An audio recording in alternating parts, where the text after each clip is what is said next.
Doug Gottlieb, All Ball is the podcast. He is now joining us live, brought to you by Mercedes-Benz, the best or nothing. I said to start the show today that what makes a good friend makes a bad owner. A good friend is fun and loyal.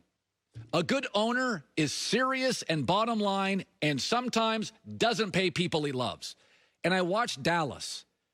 And they overpay, and Zeke's going to get 90. Derrick Henry got 50 million. And Jalen Smith's a second-round pick, and Jerry feels like, I got him. It's a great story, and they pay him early.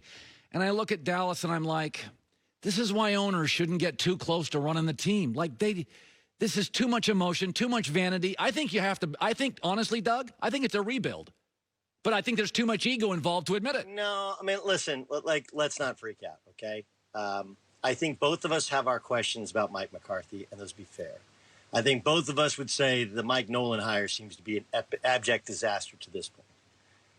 But unless Mike McCarthy's a wizard or a magician, I don't know how anybody in football is going to lose their starting center to retirement, their bookend tackles for the year, and then their quarterback, who was leading the league in passer rating and was on pace to set new marks for yardage. Granted, I'm not saying he's the best quarterback in the league, but you lose all that. Then you lose Zach Martin last night. What the hell did anybody expect, right? Andy Dalton was on the market as a free agent for a reason. Andy Dalton was good in Cincinnati when he was surrounded by good players. When he wasn't, he can't rise to the team. Now he's not surrounded by any sort of offensive line. It doesn't matter what skill position players. You got no offensive line, you got no chance. So while you may be right, and we can debate Dallas and the contracts, because the truth is the way to win the NFL is to draft well and then keep your own guys. I do think that he grabbed Jalen Smith, and because he was mad at the Ezekiel Elliott contract thing, and just said, give me somebody I can pay, and he paid Jalen Smith. And the DeMarcus Lawrence thing is a disaster. He's just not as good as his contract. But they have a talented team. They're not close to healthy. And I don't know what anybody expects. Like, the Eagles don't have an offensive line or wide receivers, and so Carson Wentz looks terrible. Now, take Carson Wentz out of the Eagles, put the wide receivers back in. That's the Dallas Cowboys. I don't know what anybody expects from a team that is so depleted by injury. So you and I were talking on the phone last night. There are pieces of data that we know Russell Westbrook's great, but everybody leaves him and they're better. That's data from 8 players. You look at Aaron Rodgers. This makes no sense. He has a losing record in his career when he trails at any point in the game. He has fewer come-from-behind wins than Derek Carr, Ryan Tannehill. We know Aaron's great.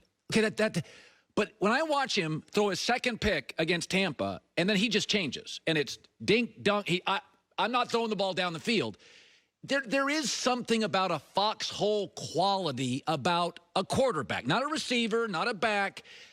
I don't like the word quit, but you saw what I saw, right? Like, after the second pick, Doug, he didn't play the same. No, his body language was bad. Their team's body language was bad. They got their collective asses whooped. Yep. I'm sure he was frustrated with the line play, their inability to run the football, probably some of the play calling.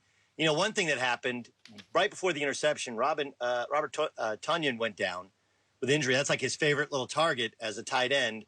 And I think you and I also saw this, like the pick 6 interception was kind of classic Aaron feeling himself. Like, he didn't really step in and throw it. Devontae, I'm just going to fling it out there. Yep. And he got taken back to the house. And so I think he got leveled out. Look, I'm the biggest Aaron Rodgers defender. He's the best thrower of football I've ever seen. He checks every box. But leadership is the question mark, right? Is he a galvanizing force? While your numbers are amazing, I'd also point out that, like, Russell Wilson's only, I think, 53%, whereas he's 47%.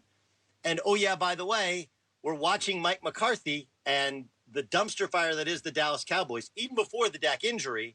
And I think it maybe gives a little bit of credit to the idea that the Packers wasted the prime of Aaron Rodgers' career with an inferior coach. Yeah. So, look, I'll blame Aaron Rodgers for the body language. It's been bad before. It'll probably be bad again. That's part of what makes Aaron Rodgers Aaron Rodgers. Look, I've seen Tom Brady lay into dudes like he did last week in Chicago, and nobody says anything about it because he's Tom Brady. He's got 6 rings, but he played for a better coach and a better system for the last 20 years than Aaron Rodgers did. So I'm with you. I saw what you saw Sunday. let's see what we see from the Packers this Sunday. Do they bounce back? Because they took a whooping like that last year with the Chargers in L.A., and they bounced back. We'll see what they do after getting their butts whooped in Tampa. So Tua is starting. And first of all, we all know it's more interesting. So you and I and Joy are all in the interesting business. I can't wait to watch the Dolphins play.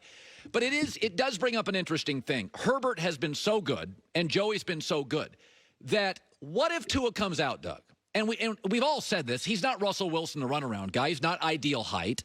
He played in a great system. And what if for like 8 or 9 games, you're the GM, and he's kind of spotty, and he doesn't look like Herbert? Herbert's big and huge, and he doesn't look like Burrow.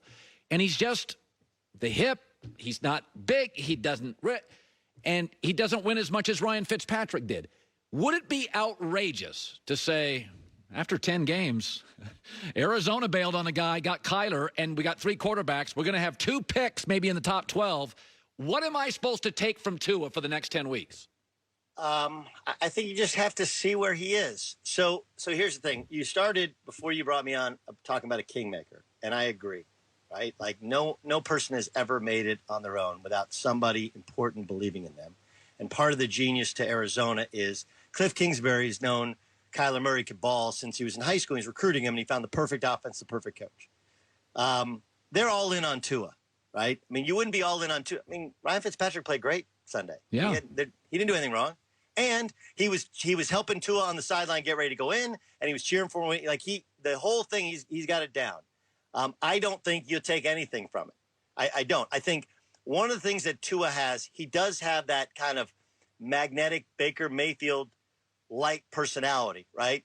He galvanizes people. Guys love him. Guys believe in him. They want him to succeed. There is no animus towards his success in college. He doesn't bring in with the certain arrogance of some of these guys. He's less athletic, I think, than Russell Wilson, but there's a lot of those characteristics to him. He does know a ton of football, and having the bye week, he'll be really well prepared. But I don't think you can make any hardcore definitions over he's going to be the Dolphins quarterback for the next decade. They wouldn't have tanked all of last year, and then he fell to them. That's the greatest thing for them.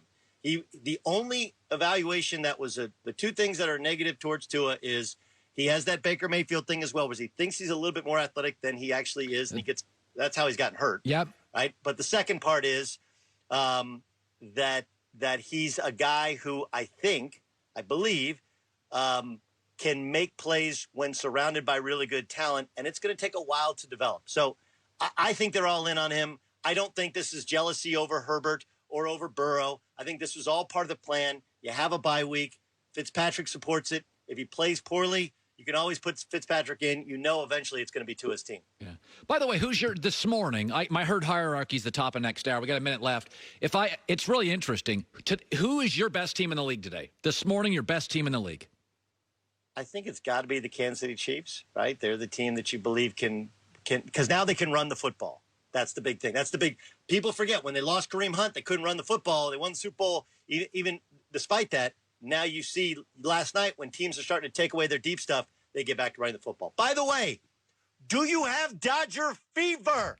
How can you not be fired up for baseball? We are. Or is it because the Dodgers had their hats on backwards the other night when they had an epic comeback and took down the very, very mighty Atlanta Braves? Of course, like all Georgia sports teams, choke the league. Anyway, A-Rod. How can you not root for Clayton Kershaw tonight? The best pitcher of the last decade in baseball, having a chance to finally eradicate the demons and win a World Series. I have A-Rod on today. I am fired up for it. I do think they're the best team. Their bullpen, they don't have a closer. I think they're a closer away from being almost a perfect baseball team, but they don't. Correct. And the closers are everything in baseball postseasons. Good stuff. Hi, everybody. Thanks for watching. Subscribe here to get the latest from the show. Also, be sure to check out more of the best clips from The Herd or go watch a few segments from other shows on FS1.